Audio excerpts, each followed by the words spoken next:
lain itu tidak tumpang tindih. Satu ayat dengan ayat berikutnya itu mempunyai hubungan yang sangat erat.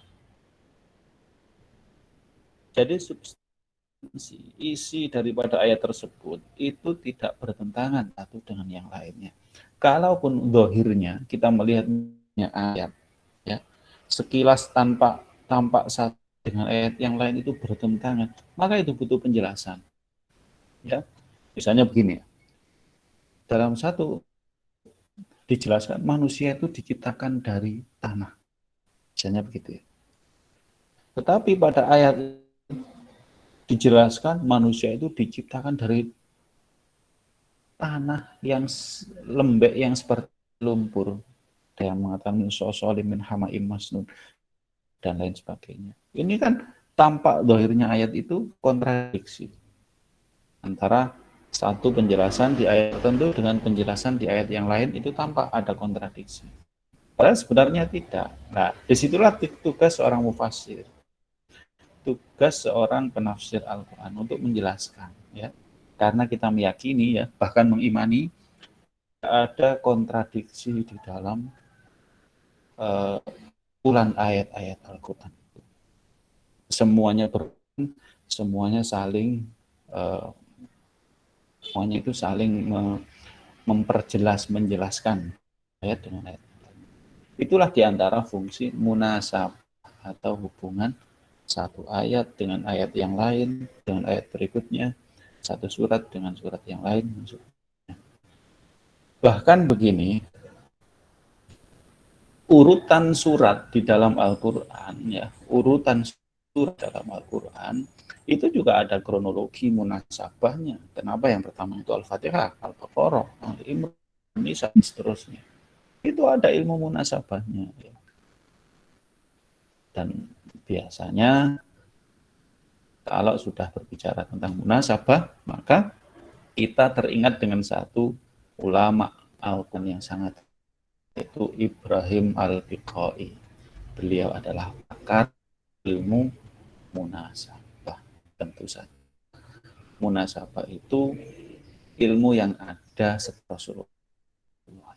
Di zaman Rasulullah tidak dikenal munasabah. Dan Ibrahim Al-Biqai kurang lebih hidup 3 abad atau 300 tahun setelah eranya Rasulullah.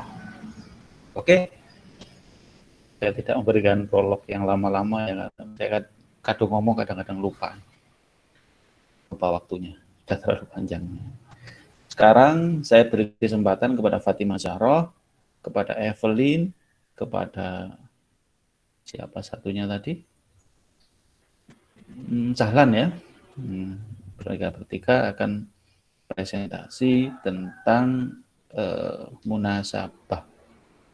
Untuk presentasi saya beri waktu 10 menit maksimal, ya. Setelah itu kita lanjut sesi diskusi. Siapapun, ya, siapa saja, silakan mempersiapkan pertanyaan yang akan ditujukan kepada Fatimah Zahroh, Evelyn, dan Sahlan. Oke, pembukaan cukup sampai di sini. Berikutnya waktu saya persilahkan kepada Fatimah Zahroh dan kawan-kawan untuk presentasi. Silakan Mbak Fatimah.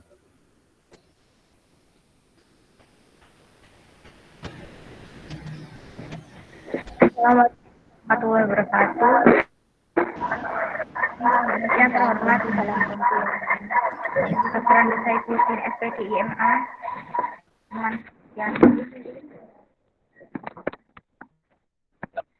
Di sini kami akan memberikan hasil dari kerjasama kami.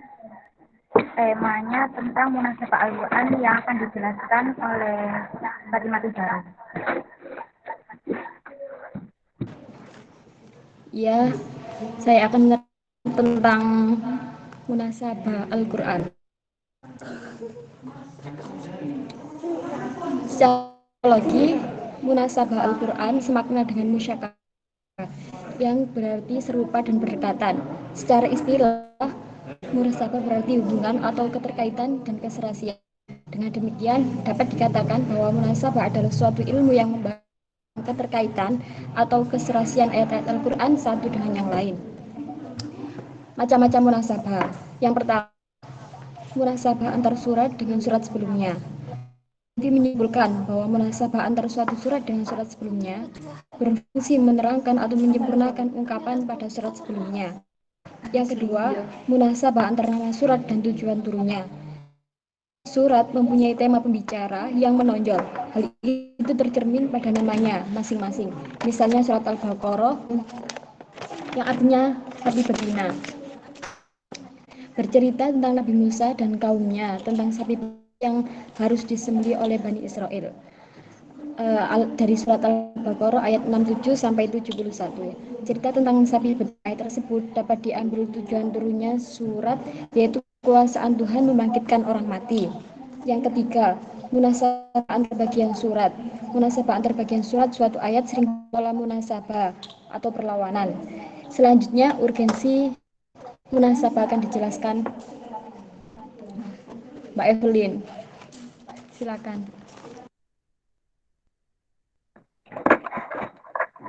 Urgensi dan kegunaan munasabah. Ilmu munasabah merupakan bagian dari ilmu Quran yang posisinya sangat penting dalam rangka menjadi tuan ayat-ayat Al-Quran sebagai satu kesatuan yang utuh. Hal ini karena suatu ayat dengan yang lain terkaitan sehingga bisa menafsirkan.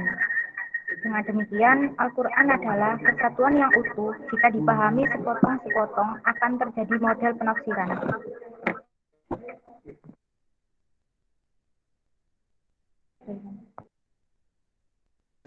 Sekian penjelasan dari kami. Bila ada yang bertanya, silakan. Dibuka 2 pertanyaan.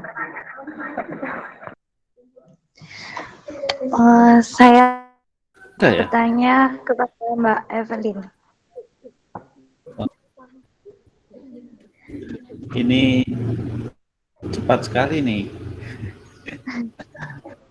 Selain juga suaranya tadi kadang terputus-putus. Sebelum kita ke sesi diskusi ya, untuk ke depan kita presentasi tolong disiapkan PowerPoint ya. Jadi nanti kita presentasi bisa share screen ya. Kemudian untuk Mbak Rofiati, ini sudah direkam Mbak ya?